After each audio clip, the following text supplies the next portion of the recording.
ploti yange najugula naye roza ntekewo nyumba z'abapangisa nsimbewo birime nsoke oba nzimbewo singles oba doubles oba residential yange esulwamu nabagamba advertising okuwaawo nagamba okutuzinga gundi bize gyogenda okuteeka mu location oba mu poloti yo. First come on ground, make a research, okay? Olabe mostly babuloke baba baguze amataka obe poloti eyo akugamba nti neighbor oyabuze mugagga we gundi azimba amayumba ina mayumba mangi toyagenda zimba osomero emyaka ejijjawo ebiri maaso nti onaaguze ali bwatyo yagenda kuzimbawo residential awo yagenda zimbawo maduuka ne bakubuulira kwa buloka abo bebamu abaguza abantu ababa baaliko mu kitundu kyekyo kyoguzeemu poloti so baba manyi poloti ezo zonna eziri awo ebizikwatako so wona malufuna data oyo ng'oguze poloti yo ogenda kigenda kuwa ekifaananyi okulaba kitu gundi ki business ki esobola okujja mu kifo ekyo kyoguze years to come 3 years 4 years wewantu awo wajja kubeera watya okusinziira abaagulawo nze wenagula poloti mbiseera nasooka okugula nali nafuna kitosi netegeera nti oli agenda kukolawo bwati ono agenda kukolawo bwati ono agenda kukola bati bagamba oyaniguze omukazi yagula akaploti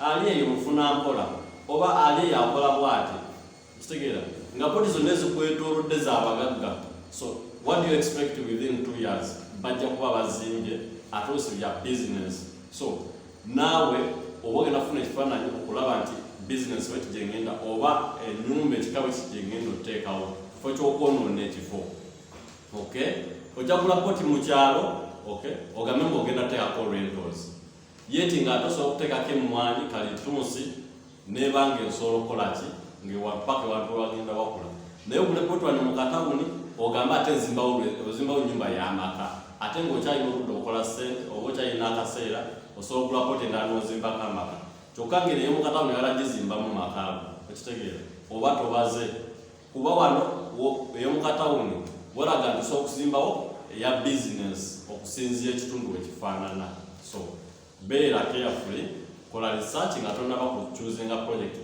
however ne sente wallet yo ematalinga wayinza okuba ewantu wafittingawo residential oba rentals oba double room oba single naye nga sente zo zoyina ziketalinga for single room not double room so ne wallet ematalinga ekitundu kyo oba manya poloti yo sooka olabe project esobola ogendawo nti nebanga esaazi zino tewakulaakulanye naye 5 years wagenda kubeera watya okay that is investment 5 years wagenda kubeera watya then si kwonoona kitundu oli muzimbamu residential naye ng'ewantu bakulaga emyaka 2 mu maaso abagenda okuba bagendako bazimbye maduuka byani otuuka okwagala okunyigirira gyo that's why osaana mu kibuga ennyumba agifudde edduuka teyakibala mu maaso nti mu maaso gye bujja wano wagenda kubeera watya emyaka 5 emyaka 2 wagenda kubeera watya so wetegereze location yo buuza akugulidde poloti tibaneiba bali batya ababanguze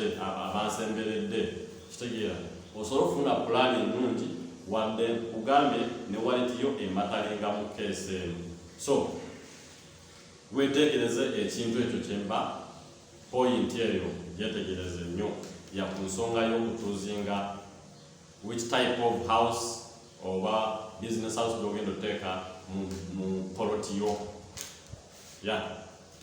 ekirala kampisewo akalango kano that is oba olina ennyumba oba project yonna gyoyagala okukwasaganyiza that is ogizimba okuva wansi okutuuka weggwera according to your wallet woba oyimiridde oba nogizimba mu bitundutundu that is phase 1 noyimirira mu phase 2 noyimirira mu phase 3 ebyo byonna tubikwasaganya that is kuzimba kusiga langi kukubira plan kufunira plan y'ennyumba yo oba kyawise quotation nakyo tubikola okukotingira ennyumba yo so yenna kugamba ebintu ebifoolinga mu kuzimba tusobola okikukwasaganyiza so oba osobola okuneeyuna ng'okozesa enamba eri ku WhatsApp noinboxinga gwe wenna ali serious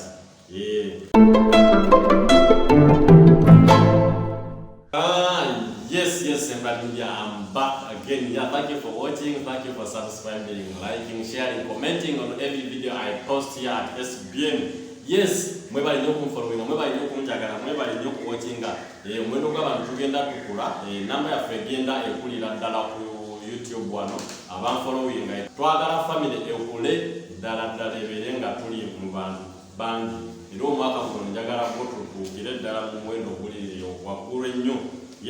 Kuba nabagamba navaayo kuyamba mostly oba kusomesa abo abali blank abadde nga talinaku idea oba okuwona okubbibwa kuba mulina nnyo enjogera egamba nti bayinginiya bamakanika babeera babbi eyo category yinginiya bamakanika bani naye kati nze mu yinginiyalingi mu kuzimba nvuddeyo yenza omu kubamu abavuddeyo n'abalala bangi naye yenza omu kubavuddeyo okutereeza ekifaananyi kyaffe oba okusomesa abo abatalinaako idea ku nsonga y'okuzimba oba naddala ku bankuba kyeyo bankuba kyeyo bonna bali abroad mwenna mbatumiddeko zino video singa zikolera mu nsonga olwosifuna ekifaananyi oyingireyo gw'olina aleme kukubba ate kisukkiridde so kyobomanya so kantubere ku mikwano gyange okuva ano e Uganda wendi mu bitundu ebyenjawulo manyi bagamba nabo sibatumirako ntumira beebweru bokka naye nammwe abali mu Uganda abaclient oba abali mu bitundu ebyenjawulo ebya Uganda mbatumiddeko that is abaana b'Ejjinja, Mbalala, Mbale, Bisingiro, mbagala nnyo Masaka, Mawokota mwena mwebali nnyo kunfollowinga. Ate wengendako mu nsi ez'enjawulo that is wentandikira wali mu ddungu Gulf country or UAE, that is Dubai, Abu Dhabi, Saudi, that is Jordan, Kuwait, Oman, abaana b'Oman, abaana b'e Saudi, tiimu Saudi mbagala nnyo sijja bamentioninga naye mmanyi mubeerako muwatchinga Dubai, Abu Dhabi mbagala nnyo abaana mwenna abali awo oba bakirayati bange abali awo mwenna mbagala nnyo wengendako muziri ensi endala that is Europe nengenda mu US, Canada, Italy, Japan, China, Germany, UK mbatumiddeko nnyo mwenna bakirayati abali eyo nga mwampa ku mirimu gyammwe ow'Italy kutumiddeko madamu sajja kumentioninga linnya naye nga mmanyi obeerako ng'owatchinga videos zange mbagala nnyo mwenna bali mwezi ensi mbatumiddeko mwekipinge yawe okufuna idea yonna ku kuzimba sigala ku SBM owone okubbibwa bayinginiya so leero katugende ku mulamwa gwaffe ogwaleero oba ku video yaffe eyaleero. Video eno gikoze egenda kubeeramu emirundi ebiri okuddamu ebibuuzo emirundi ebiri abantu b'ekika babiri. Okay, that is two types of people oba category of people nga ozimbye 4 single room ez'omuntu wa wansi omuntu wa wansi n'onaddako kyentegeeza 4 single room plain teziriko kayigo tezirimu kayigo terimu kayiga terimu kasitowa ate nga bagiyiye side emu nga baba bagirufinze eyiwa side emu kati ne mubeeramu n'ono agizimbye ng'eyiwa side bbiri. Okay, oba mwamba so kati ngenda kuba nkuweeza ogundi bbiri. Okay, comparison bbiri so golabe gwagenda okumbuza ndateze basijagaddeyo kasitowa nkola ntya olabe woogwa tiwaba ntadde kasitowa nkola ntya naawe omanye woogwa. Okay, so listen, get a pen and you write. Nabagamba sagala nnyo mbateerawo quotation eyo nenjibawandiikirawo kuba abamu mubeera soldezi okufaayo okuwuliriza byenjogedde n'otuuka n'ogwamu n'amaanyi naye nga singa wawuliriza ntegera lwaki nakwotiiza ekintu ekyo kyempandiisaawo oba ojja kitegeera. So tugenda ku phase yaffe tugenda kukola phase bbiri from foundation to roof to roofing stage ne roofing stage yennyini nayo tugikwateko tulabe nga tusobola ogikwasaganya. So tujja kutako eya plastering na fitting. So gwe wenna get ready a pen and a pencil oba a book owandiike ebintu bino wammanga. 4 single room nga ziri plain kyentegeeza plain tekuliko kasitowa temuliimu kayigo ebeera plain muzimanye ez'omuntu asooka. Basista bange ab'e Saudi eno project muzaagala nnyo ekikawo ekiti ez'omuntu asooka kuba akasente kammeko nkamanyi wannali nkubyeko ku kyeyo nkategeera bulungi so wekabeera kaba kampolampola soba weta project era etali ya bbeeyi nnyo. So ene nyumba single solo zikozesa ziyinza okuyamba for single room. So get a pen. Tugenda kwetaaga bloka kenda oba kanaana bitano. Bloka kenda oba kanaana bitano. Akenda kugwa kuli akasitowa kanaana mu bitano oba kugwa kutali kasitowa eri plain. Naye awo olina okumatalinga location yo site yefaanana etya. Kuba omusingi guba muwanvu bloka ezo ziba ntono. Oba gwine batunga wasiropinga wali ezo bloka ziba zigenda kweyongeramu olw'ensonga omusingi gugenda kulya bloka nnyingi. Okay? So naye bantu baba walungize standard gye mbakuwadde oba oyita ezo bloka batwalira ku mmeka ku 2.3 emitwalo za miliyoni 2.7. Okay? Bwetudda ku musenyu tugenda kutaga trip 7 ez'ennyanja. That is Lake Sand, ku mitwalo 14 gye mitwalo emeka 98. Okay? Wano tufune River Sand, that is Plaster, ye trip 6 ku mitwalo 13 gye mitwalo 78. Seminti bagana ku mitwalo 2.5 gye kekakadekamu emitwalo 10. Okay? Kaitusi pieces abiri ku 13.5 gye mitwalo 7. Ekiveera didiso yo si musirikale ekyo nkibagamba wadde kikola omulimu gulinga gwa musirikale kuba kiziyiza amazzi. Okay, water level, that is ku meters 2 ku 13 gye mitwalo 6. Ekigwokwa pieces 2 ku 15 gwe mutwalo. Ya backfilling ojja kufuna emitwalo 15. Eyo stage esookerako ddala awo okuva mu musingi paka ku ring beam, tweta ring beam. Okay? Bino bye twetaagisaawo. Ya omusingi guno nabagamba omusingi guno bweguba muwanvu ebintu bino biba bikyukamu. Bwe tudda ku beam level bane mbatwala ka speed naye mwina okunotinga olina okuwuliriza bulungi oba noddamu n'owuliriza vidiyo eno kuba saala akola vidiyo mpanvu. So okunyonyola ennyo ojja mu inbox n'enkunyonyola. So beam level eyo bayita ring beam awo okukubira embaawo bakyayita shuttering. Twajja kwetagayo amayinja trip 2 ku mitwalo 16 gye mitwalo 32 emitayimbwa pieces 14 oba 15. Kati emitayimbwa bweba eri plain tugenda teeka emitayimbwa ewasooka wano mu maaso. Okay, netujja gyetolooza yonna. Naye eri endala oba osobola okugyetolooza yonna netukolera pieces nga 2 oba 2 oba 18. Kale kantwala 2. Okay, okugyetolooza yonna. Naye kati gwe y'omuntu w'owansi teekako wano mu maaso wano wabeera mu maaso wabeera engigi. Okay, eyegenda okuyiwa side emu. Okay? Wadde tekiri recommended nnyo naye ku muntu wa wansi kibeera fine kuba ke kasente kobwene era kiri common nnyo okikozesa nnyo ku muntu wa wansi ezo single room ezo ezitaliiko kasitowa. Oluusi abamu tebateekamu nateeka bateekawo obubaawo.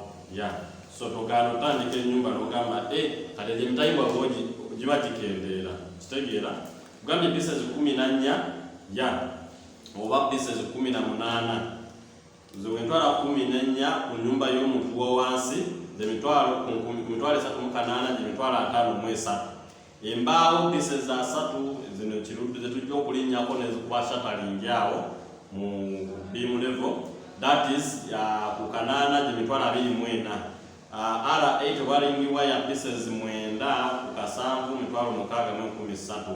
Binding wire kilo 7 ku 6 gye mitwalo 4.12. Emisumali tujja kugenda emisumali gya mitwalo 6. Mitwalo 6 bule inchi 4 inchi 5 inchi 4 inchi 3 ne inchi 5 zijja tuyambako okola shuttering oba zitukwesa n'okuva wansi wali mu musingi nga tukuba frame ya plan y'ennyumba nga tugijjamu ku kipapulaali nga tugiteeka ku ground. Emisumali ebyo tugikozesa okuba emiti egyo ekuba box ey'emiti. So tujja kwetagayo kalitunsi era nawo pieces 2. Tujja kubayo pieces 2 wali twakoze pieces 2 wano tuyongeddemu era endala pieces 2 13.5 gye mitwalo 7. So abo beam level egenda twalako miliyoni 3.27. Ate wali okuva wansi tukali ku beam level okutuuka ku ring beam okuva wansi mu foundation tuka ku ring beam ziri million ziri emitwalo 5,212. Okay, kati okuva ku ring beam otuka ku wall plate, otuka ku wall plate ojja kwetaaga $1,327,000. Okay, so awo tugatteko tools nzibalidde emitwalo 3 oba 4. Eyowa omuntu asooka nabagambye omuntu asooka kweno ennyumba eri plain giba emitwalo 3 tools oba 25. By the way, ku muntu wowansi giba 25 olw'ensonga epipa jajija wanembe ebidomola 2 ekitiya ekulayo omuntu butono nnyo tebiba bya sorry yeah. So omuntu wawansi tools zino ze sizikonsideringa nnyo kyamaanyi netukulako ebyo ebisaanidde yeah. Kuba ebimu abijja bikuŋŋaanye wa neighbor okujjako ebitiyo tubigula, enkumbi agijje wa neighbor ebitiyo tubigula, wirubaalo tukigula nepipa oba pipa ayine wa neighbor naye tuyinza ogireka. Naye ku muntu omulala wano tuba tulina obigula byonna emitwalo 3 oba nze ku standard gyenkuwalira okwanguyiza omulimu obutamenyeka nnyo yeah. Kuba ebintu bino bibanga bigulawo bikeereza emirimu waba mulina ekitiyo kimu simanyi enkumbi 2 zokka olina kulinda oli ate n'atwalayo omusenyu lyolyokodda n'alyokadda, so biba bisumbuwa. That's why tuba twagala tugule tools ezo zibeerewo okwewonya okwanguya emirimu, manya okusobola okwanguya emirimu okuba nga gitambula mu bulungi oba mu speed. Yakati zikuwadde tools twetaaga emitwalo 3 kwana wale emitwalo 3 ekitone nnyo. Okay, kati abo ewamu wogatta sente ezo zonna ewamu ya wali foundation otuka ku ring beam 5,212. That is ring beam oba beam level, that is kamu 3,227. So kamu 3,227, that is beam level. Okay, then kati wano final tuba tukoze obukadde 6,947. Material tuba tuyingidde million 6,947. Okay, zezo naye NB nti kwele ennyumba eri plain zikendeeramu.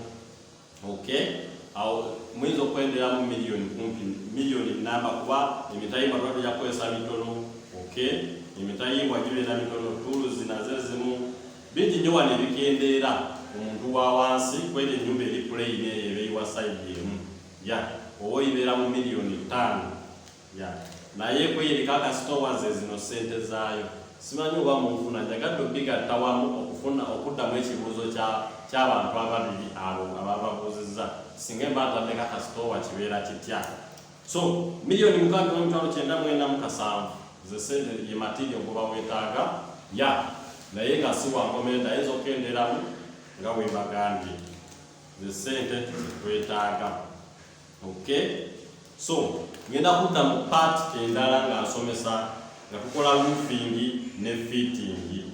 Roofing ne fitting ye part gyenja okuddako mwezi ennyumba zaffe zisingo 4 single rooms tulabe ekyetaagisa ya naye nga byembagala bino siri ebyenkomeredde olw'ensonga sinajja ku site y'okukola kye bayita site survey ya walukirayati wange omu era mmanyi ali kunampuliriza yaŋŋamba muwalire buloka nemugamba nemubulira erezo buloka zemugambye naye nga site ye yagenza okugikolako oli yagenza omubalira ku ground nga buloka zisingawo olw'ensonga site ye yabadde esopinga ne bakola omusingi nga muwanvu.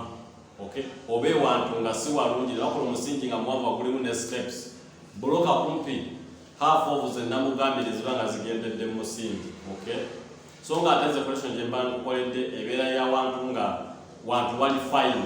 Okay, kuba eyo olusimba nagikolako somewhere, so nga ziwe nakola wali okay nga saafuna buzibu bwonna oba bizibu byonna mu location eyo. Okay, so nenze ojja ku site yo then mbanja kuwa exactly naye ngera kibeera related, tekibeera waggulu nnyo nekyeŋŋambye ate kibeera wansi nnyo nekyeŋŋambye.